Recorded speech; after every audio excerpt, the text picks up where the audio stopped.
So you're planning a trip to Egypt, but you don't know exactly how much it's gonna cost. Well, I just came back from 23 days in Egypt and I have the exact numbers you need. So let's get right into it. But first, a quick disclaimer. There is a black market in Egypt and you can get a much better rate for your American dollars or euros. So it may be beneficial for you to take some cash with you. During my 23-day stay in Egypt, I spent a grand total of $976.44. And that includes every single aspect of the trip. There's even a domestic flight in there. That's an average of only $42.45 per day.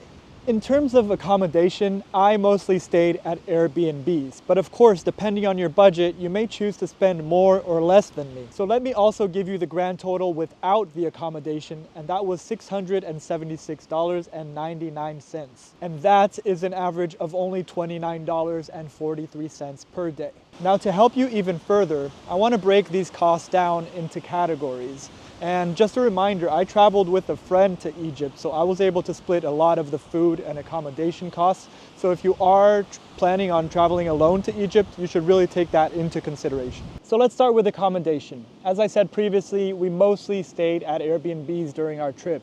And for 2/3 of the trip, actually, we were even sharing a double bed.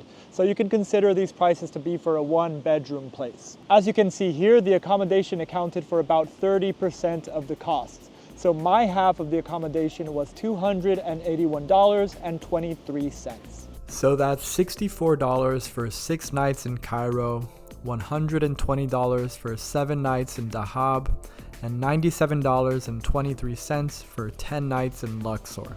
As for sightseeing, that accounted for 24% of the costs, and I spent a total of $244.94. And that's just an average of $10.64 per day. So here are some examples of sightseeing prices. And remember, you need to pay by card at almost every single tourist attraction in Egypt. The 4 most expensive activities we did in Egypt were the following. The hot air balloon ride in Luxor was $60. The Grand Pyramids of Giza were $29.13. Valley of the Kings cost $25.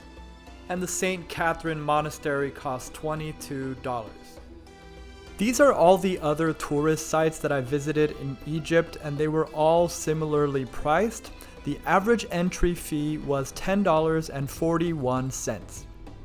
As for transportation, that accounted for 15% of the costs, and the total was $147.65. That's an average of $6.41 on transportation each day.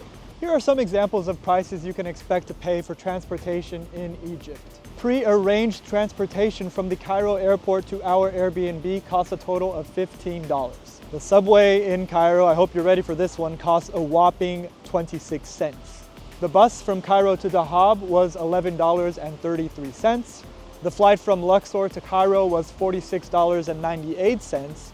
And transport from Luxor to the Dendera temple, which was one of my favorite temples, you have to go, and back to Luxor cost me $35. So in total it was $70. In Egypt, I spent a grand total of $91.80 at restaurants, and that accounted for only 9% of our total costs. Just to give you an idea, a local meal will only set you back between $1 and $3. It's super cheap. And even if you go to a super touristy restaurant, maybe you'll spend like $7 to $8, max 10.